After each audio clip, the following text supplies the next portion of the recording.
ganjal tenggorokan itu memang salah satu bagian keluhan dari atau efek dari gangguan GERD dan anxiety ya. Jadi GERD itu sendiri kan semua teman-teman sudah mengetahuinya ya. GERD itu asam lambung yang naik ke kerongkongan gitu. Nah, ganjal tenggorokan ini ciri khas keluhan dari bagian GERD yang disebut LPR atau laryng-pharynx reflux, yaitu reflux, naiknya asam lambung ke saluran laryng dan pharynx yang ada di tenggorokan teman-teman ya. Nah, LPR sendiri itu bagian dari GERD teman-teman. Jadi sama aja sebetulnya ya. Jadi ganjal tenggorokan ini bagian dari keluhan GERD dan anxiety ya. Walaupun memang secara detailnya, secara khususnya dokter menyebutnya itu adalah LPR, laryng-pharynx reflux. Nah, lalu bagaimana supaya tidak terjadi lagi atau tidak mengalami lagi ganjal tenggorokan ini? Nah, ganjal tenggorokan ini banyak sekali dialami memang oleh teman-teman, dan lamanya mengalami ganjal tenggorokan ini tiap orang tentu saja berbeda-beda ya. Umumnya kebanyakan memang bisa bertahan lumayan gitu kan, bisa berbulan-bulan seperti itu gitu, dan bisa ada yang sudah merasa membaik atau tidak pernah merasa ganjal lagi gitu. Setelah sekian bulan tiba-tiba dia ganjal lagi, tenggorokannya kumat lagi, seperti itu, bisa seperti itu. Nah, jadi solusinya teman-teman ya, ganjal tenggorokan udah jelas ini karena naiknya asam lambung ke saluran laryng dan pharynx yang ada di tenggorokan. Berarti teman-teman harus menurunkan ya asam lambungnya ini, cairan asam lambungnya ini. Gimana caranya supaya tidak naik ke tenggorokan? Seperti itu kan? Nah, solusinya udah jelas teman-teman ya. Teman-teman kebanyakan umumnya itu naiknya asam lambung itu dipicu oleh pikiran, stres. Nah, berarti stresnya itu harus dikelola. Teman-teman merasa stres apa? Ada masalah apa? Gitu kan? Nah, dikelola. Gitu kan? Jalankan terapi-terapi pikirannya, terapi pikiran-pikiran apapun itu, ya. Sudah banyak di video. Silakan teman-teman bisa melihat solusi-solusi untuk terapi pikirannya di video-video saya lainnya. Hal lainnya yang juga bisa mendukung sebagai terapi untuk mengatasi gangguan ganjal di tenggorokan ini adalah tentu saja teman-temannya, ini yang berhubungan dengan makanan atau pola makan ya. Untuk lebih jelasnya juga teman-teman bisa melihat video saya yang berjudul pola makan, sudah ada. Jadi makanan apa saja yang kira-kira teman-teman rasakan nih ketika konsumsi sesuatu gitu, lalu itu asam lambung berasa naik, lalu misalnya ganjal di tenggorokan. Nah, itu bisa teman-teman batasi dulu konsumsinya ya. Jadi dibatasi, jangan kebanyakan ya, atau dihindari dulu sementara ya, dihindari dulu sementara. Jadi bukan betul-betul dipantang ketat teman-teman ya, jadi dihindari dulu sementara.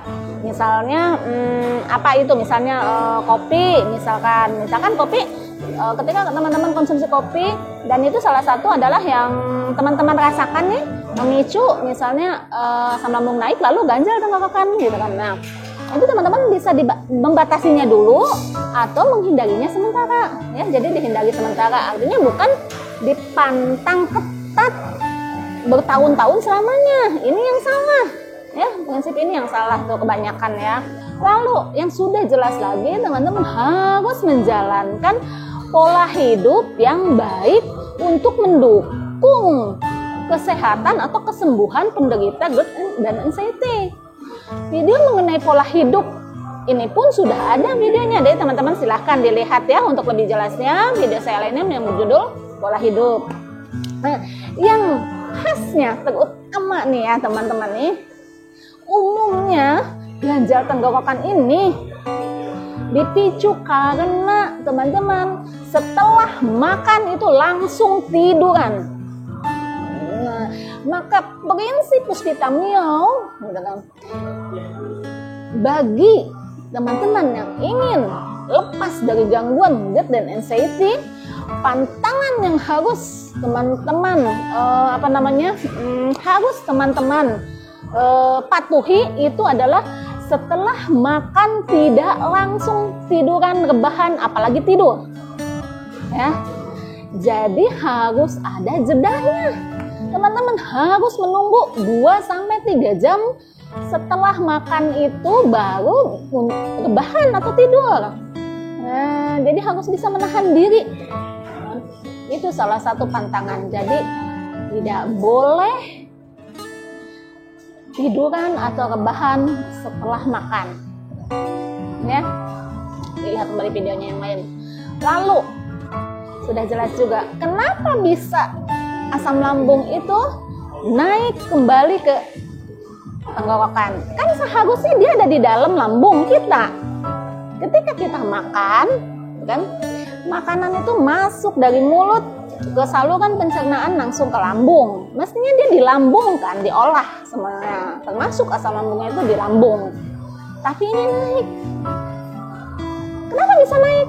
Karena katup yang berada di saluran pencernaan kita di sekitar tenggorokan, ya, di sekitar tenggorokan, tenggorokan sini kan ada katupnya tuh yang disebut katup les, lower esophageal sphincter, ya.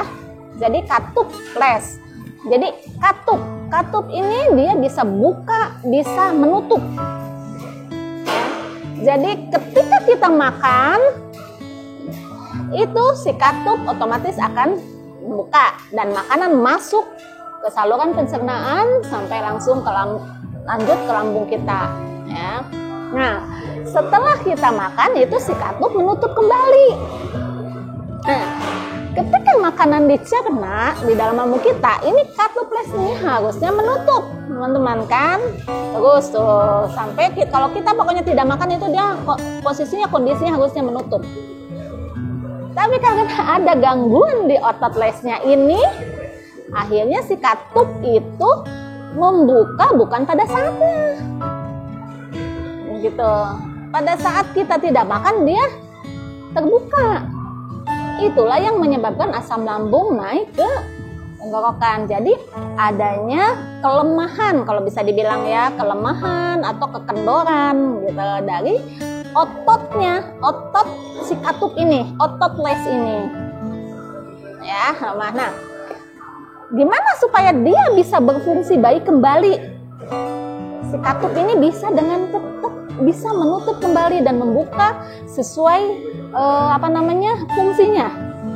Bagaimana? Artinya kan berarti harus dikencangkan kembali. Nih, yang tadinya lemah, yang tadinya kendor, harus dikencangkan kembali si otot les. Caranya bagaimana supaya otot les ini kencang kembali? Ya, itu teman-teman dengan berolahraga. Maka saya nggak pernah bosan-bosan untuk menyarankan teman-teman itu melakukan olahraga rutin. Ya, terserah.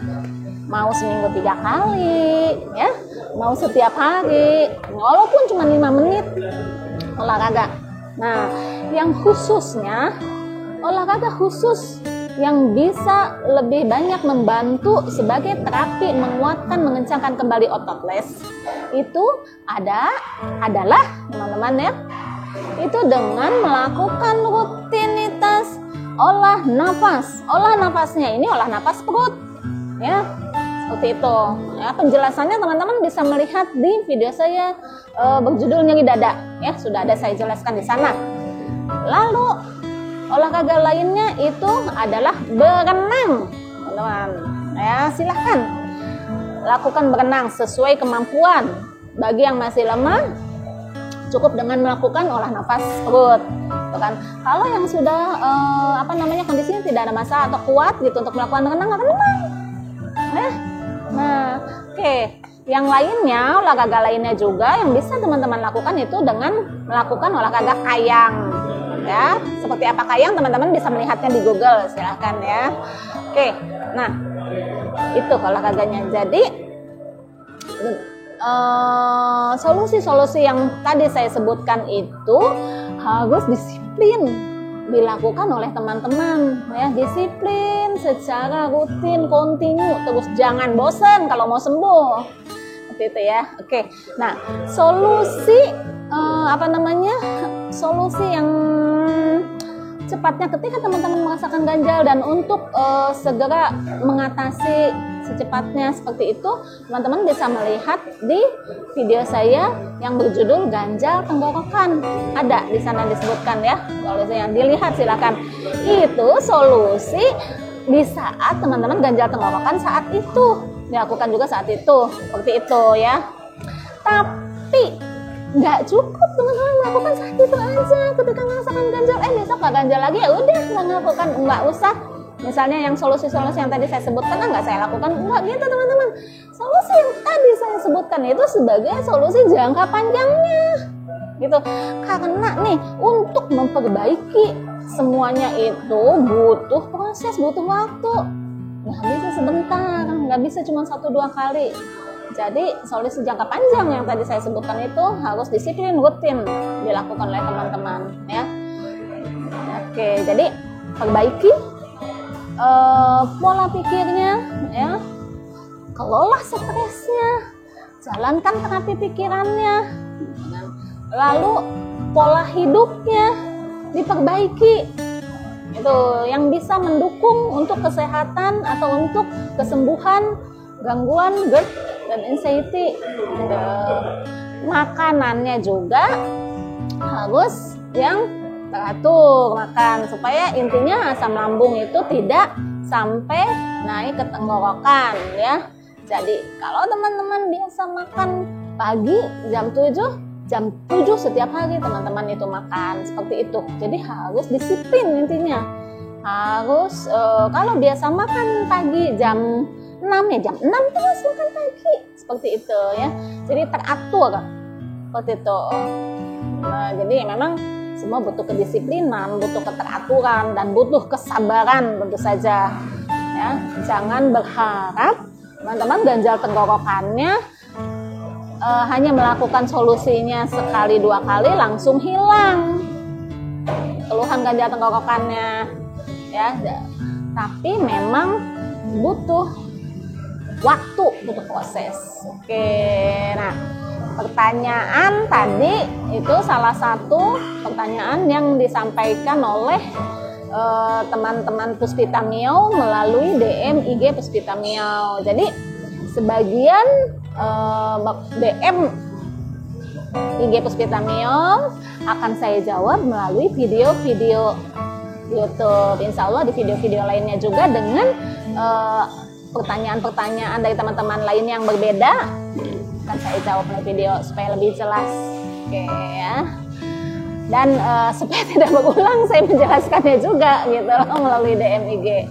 Dan supaya lebih